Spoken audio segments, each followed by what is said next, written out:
Hi అండి. ఫ్రాక్షన్స్‌లో ఇదొక problem చూద్దామండి. ఒక సంఖ్య యొక్క 2/5వ భాగం ఆ సంఖ్య యొక్క 1/7వ భాగం కంటే 36 ఎక్కువ. అయినా ఆ సంఖ్య ఎంత? ఆప్షన్స్ ఏమిచ్చాడు? 140, 138, 142, 136. ఇప్పుడు ఈ ప్రాబ్లమ్‌ని కరెక్ట్ అర్థం చేసుకోండి. ఒక నంబర్‌లో 2/5 పార్ట్ అనేది అదే నెంబర్ యొక్క 1/7 పార్ట్ కంటే 36 ఎక్కువ అన్నమాట. ఇప్పుడు మనం ఏం చేయాలి? ఇప్పుడు ప్రాబ్లమ్ చేసేటప్పుడు ఎప్పుడు కానీ స్టోరీ ప్రాబ్లమ్స్‌లలో ఏదైతే అడుగుతాడో దాన్ని ఎక్స్ అనుకోండి. ప్రాబ్లమ్‌ని స్ప్లిట్ చేసుకుంటూ అర్థం చేసుకోండి. ఏదైతే అడుగుతాడో ఫస్ట్ దాన్ని ఎక్స్ అనుకోండి. సో, ఆ ఒక్క సంఖ్య అనే దాన్ని మీరేమనుకుంటారంటే ఎక్స్ అనుకోండి. ఒక సంఖ్య ఈజ్ ఈక్వల్ టు ఎక్స్ అనుకున్నాను. ఫస్ట్ స్టెప్ ఏమన్నాడు? ఒక సంఖ్య యొక్క 2/5వ భాగం అన్నాడు. ఆ సంఖ్య ఏంటో మనకు తెలియదు కదా! మనం ఎక్స్ అనుకున్నాం. సో, ఆ ఎక్స్‌లో 2/5 పార్ట్ అదే రాశాను ఇక్కడ చూడండి. ఎక్స్‌లో 2/5 భాగం ఎంత అంటే ఎక్స్ ఇంటూ 2/5 అంతే కదా! 2x/5. నెక్స్ట్ ఏమన్నాడు? ఆ సంఖ్య యొక్క ఇంతవరకు అయిపోయింది. ఆ సంఖ్య యొక్క 1/7వ భాగం కంటే 36 ఎక్కువ. ఆ సంఖ్య యొక్క అంటే ఎక్స్‌లోనే 1/7 పార్ట్ అదే రాశాను నేను. ఎక్స్‌లోనే 1/7వ వంతు. 1/7వ భాగం అంటే 1/7 పార్ట్ ఎంత? ఆ ఎక్స్‌లో 1/7 పార్ట్ x/7. ఇప్పుడు ఏమన్నాడు? కరెక్ట్ దాన్ని ఏమన్నాడో ఇక్కడ రాసుకున్నాం. చూడండి. ఒక సంఖ్యలోని 2/5 పార్ట్ అనేది ఆ సంఖ్యలోని 7th పార్ట్ కంటే 36 ఎక్కువ. 2x/5 x + 7/36.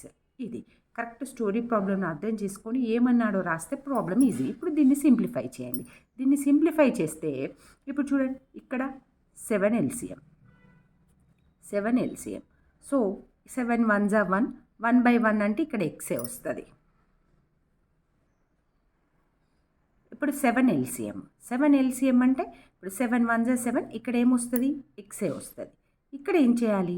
1 ఉంది కాబట్టి పైన 7 కింద 7తో చేయాలి. ఇక్కడ 7 ఉంది ఆల్రెడీ కాబట్టి 36 7 జా ఎంత?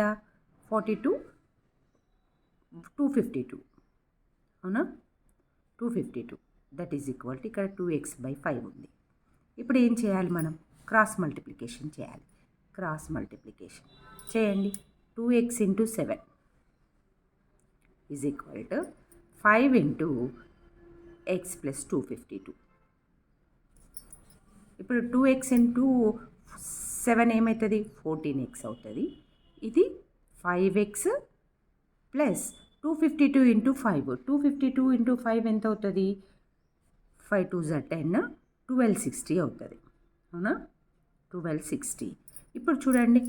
ఎక్స్ పార్ట్ అంతా ఒక దిక్కు పట్టుకురండి. నంబర్ పార్ట్ అంతా ఒక దగ్గర ఉంచండి. సో, ఇక్కడ 5x ఉంది. ఈ 5xని ఈజ్ ఈక్వల్ టు బయటికి పట్టుకురండి. సో, 14x ఇక్కడ ప్లస్ ఉన్నది ఏమవుతుంది? ఈజ్ ఈక్వల్ టు బయటికి వస్తే మైనస్ అవుతుంది. 5x is equal to 1260. అవునా? ఇప్పుడు 14x మైనస్ 5x ఎంత అవుతుంది? 9x అవుతుంది. 9x is equal to 1260. x is equal to ఇప్పుడు ఈ పార్ట్ని ఇటు పట్టుకురండి. ఇక్కడ ఇంటూ ఉంది కాబట్టి ఈజ్ ఈక్వల్ టు బయటికి వస్తే 1260/9 అవుతుంది. 9 1 జా 9 ఎంత మిగులుతుంది? 3 4 0. ఎక్స్ ఈజ్ ఈక్వల్ టు ఎంత? 140. ఇప్పుడు ఆప్షన్స్లో చూడండి 140 ఉందా? X is equal to 140. Options ఏమి ఇచ్చాడు? ఇదిగో చూడండి 1 అనేది ఆన్సర్.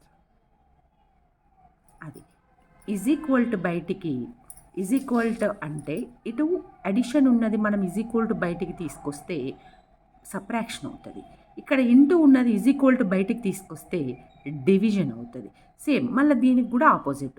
మైనస్ ఉన్నది ఇటు తీసుకొస్తే ప్లస్ అవుతుంది. డివిజన్ ఉన్నది ఇటు తీసుకొస్తే మల్టిప్లికేషన్ అవుతుంది. ఇది ఒకటి చూసుకోవాలి.